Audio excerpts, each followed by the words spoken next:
E aí, gente, passando para desejar a todos vocês um Feliz Natal e também para anunciar algumas coisas, algumas novidades. Muitas pessoas ficam me cobrando, Cardinô, onde você está, por onde você anda.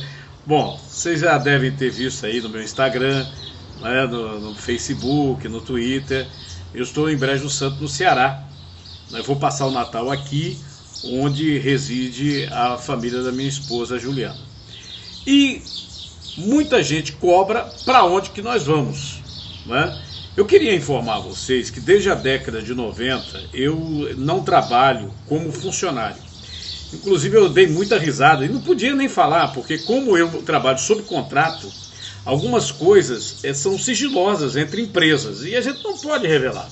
Tem algumas coisas similares hoje que você está acompanhando aí. Teve uma pessoa que saiu de uma grande emissora, está indo para uma outra emissora. Pra você ter uma ideia, ele faz 6 meses que não pode sequer falar que está indo para outra emissora. Então é basicamente uma situação, como eu disse, similar. É muito parecido. Desde a década de 90, eu inclusive tenho muitas histórias para contar sobre isso, e eu poderia, se vocês colocarem aí nos comentários que vocês querem que eu conte algumas histórias aí dos veículos de comunicação por onde eu passei, as pessoas com quem eu trabalhei, pode colocar no comentário que a gente vai conversar, vai bater papo, e tem muita conversa mesmo sobre isso. Por exemplo, quem fez o meu primeiro contrato nesse estilo foi o diretor nacional do Sistema Globo de Rádio na época, Mário Luiz. Pra você ter uma ideia, de lá para cá mudou tanta coisa, né? O amigo Mário Luiz, que tanta coisa também me ensinou, e outros comunicadores aqui de Pernambuco também, ele faleceu, né? E depois do falecimento de Mário Luiz, praticamente a Rádio Globo deixou de existir. Vocês já observaram? Por exemplo, a Globo Rio era uma emissora padrão do sistema. Globo Rio, Globo São Paulo, né? A gente fica lembrando de tantos e tantos nomes que passaram por esses veículos de comunicação. No caso de São Paulo, o Afanásio de Azade, o Gil Gomes. No caso do Rio de Janeiro, nós tivemos o Haroldo de Andrade, o Paulo Giovanni, né? O Zé Carlos Araújo, né? Pessoas que inclusive hoje algumas ainda trabalham. Por exemplo, o Haroldo de Andrade, ele faleceu, mas deixou no seu lugar, está na Rádio Tupi, o Haroldo de Andrade Filho. Outro dia estava ouvindo, meu Deus do céu, é como se eu ouvisse o próprio Haroldo, ainda naqueles idos tempos, fazendo Bom Dia, que aí já me abre um parênteses para comentar também uma grande perda que nós tivemos este ano. Eu estava em São Paulo quando eu recebi a notícia, o meu amigo, o meu colega, Samir Abuana, né? O Samir, que sofreu uma queda na sua residência e acabou falecendo no hospital. E o Samir Abuana, eu coloquei algumas postagens, vocês devem ter observado. O Samir era uma pessoa que me deu a primeira oportunidade de fazer programa. Eu tinha assumido a diretoria de jornalismo do Sistema Globo de Rádio no Recife, e ele me deu um programa, começou com 45 minutos, com o nome de Cidade contra o Crime, e depois o Samir viu que dava audiência àquele programa, aumentou a Cidade contra o Crime para 2 horas de duração, né?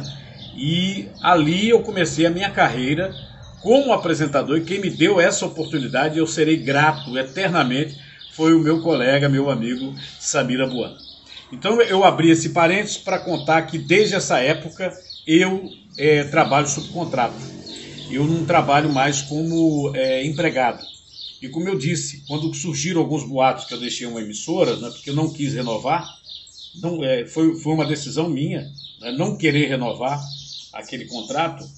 Algumas pessoas colocaram, até gente de lá, citaram fontes até da emissora, falando em demissão, né? Nós recebemos várias ligações, inclusive de diretores, né, dizendo que não partiu de lá e tal, porque sabem que nós tínhamos um contrato que tinha um sigilo todo a zelar.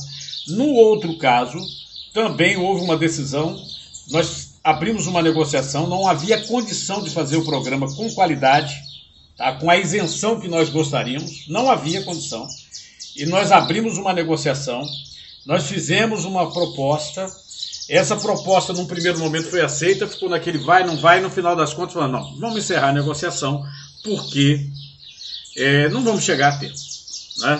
E sou grato às pessoas que me chamaram, mas não chegamos a acordo, e isso aí é um ponto final nessa questão. Aí você fala assim, e nesse momento, Cardinal, qual é o veículo de comunicação que você vai?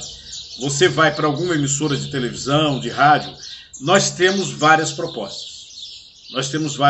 Eu agradeço, inclusive, a confiança de diversos diretores e proprietários de emissoras que entraram em contato conosco para que nós assumíssemos esse mesmo contrato que nós tínhamos em outras emissoras. Basicamente, a proposta é parecida, mas a gente queria evoluir. A gente não queria ficar numa dependência apenas da emissora. Aí você fala assim, mas você pretende comprar uma emissora? Não. Eu não tenho essa pretensão, nunca tive. Tive já a oportunidade, né, de efetuar a compra de emissora, mas nunca tive a pretensão de ser dono de emissora.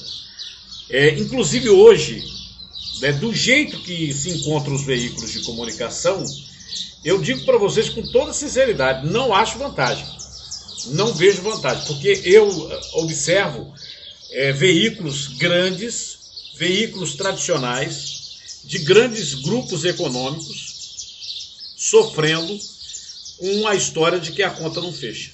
A conta não fecha. Vai fazer lá um programa, bota lá 2, 3 horas de programa, e quando você vai ver, fica inclusive vendendo, que tem audiência, que tem isso e aquilo, mas quando você vai ver, não fecha a conta, ou seja, dá prejuízo. Dá prejuízo. Aí o que ocorre? É esse drama que você está vendo nas emissoras aí. Isso de norte a sul, é em todo o país. É um drama. Demissões, choro, lágrima. Pessoas que aprenderam a fazer aquilo nos veículos tradicionais e, assim, de repente, é como se o mundo tirasse o chão, né?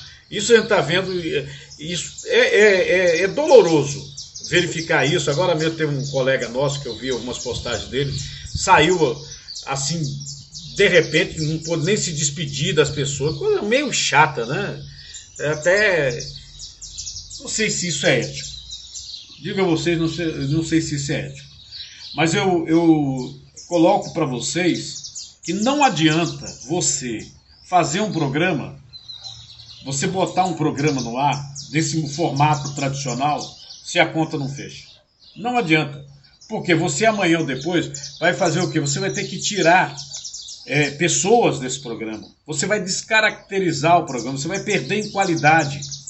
Até porque para botar um programa no ar é muito dinheiro. Custa caro. Então você precisa ter credibilidade para trazer faturamento, ou seja, bons clientes para o programa.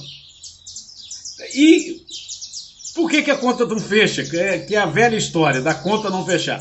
Não fecha porque na busca pela audiência se perdeu qualidade. Eu tenho grandes amigos na área de comunicação que entendiam exatamente dessa situação. Grandes amigos. Por exemplo, eu citaria o diretor nacional dos associados, o amigo Guilherme Machado, que eu tive o prazer de trabalhar na Clube com ele, de formar uma equipe. Tá? Eu gostaria, inclusive, de citar, porque está fora aqui do estado, está fora até do Brasil, mas é uma pessoa com quem a gente tinha um diálogo muito interessante, porque ele entendia dessa situação da conta fechar. O antigo diretor do Sistema Jornal, superintendente Rodolfo Torinho, que inclusive me chamou de volta algumas vezes quando eu estava. Então a gente tem essas pessoas do lado esquerdo do peito, tá? Do lado esquerdo do peito, porque sabiam exatamente do que se tratava essa situação de você botar um programa no ar e no final das contas a conta fechar direitinho. Aí você pergunta de novo, que é o tema dessa situação que eu trouxe para vocês aqui nesse vídeo que eu estou trazendo aqui nas nossas redes sociais. E aí, Caju, você vai para onde? Bom, primeiro eu queria estruturar uma produtora, porque é uma cobrança de vocês, não é minha não, que eu utilize as minhas redes sociais mais para notícia, para informação. Muita gente colocou no Twitter, no Facebook, no Instagram, nos comentários do YouTube, falando, cara, não, por que você não faz o seu canal, você não bota seu canal para frente com um conteúdo seu? E eu pretendo colocar um conteúdo meu. Aí você diz assim, mas e a televisão? Você vai deixar de fazer? Não, porque eu tenho várias propostas. Eu fui, inclusive, chamado a São Paulo, onde é a sede das emissoras. Tive algumas reuniões muito proveitosas.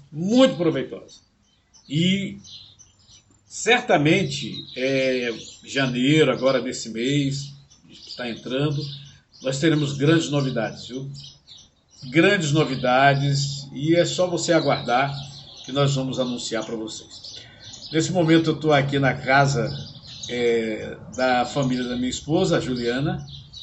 Estou aqui com a minha sogra, Dona Maria, todos os meus cunhados, o doutor Geraldo aqui, o Jadson. Nós vamos passar o Natal aqui, vamos fazer uma festa. E eu queria fazer da minha família a extensão da sua, de desejar aí aquele Natal repleto de paz, de luz, de felicidade. Um ano tão difícil, né, gente? Um ano tão difícil. Ele está se encerrando e todo ano a gente renova as esperanças, né? É como se o sol estivesse nascendo de novo.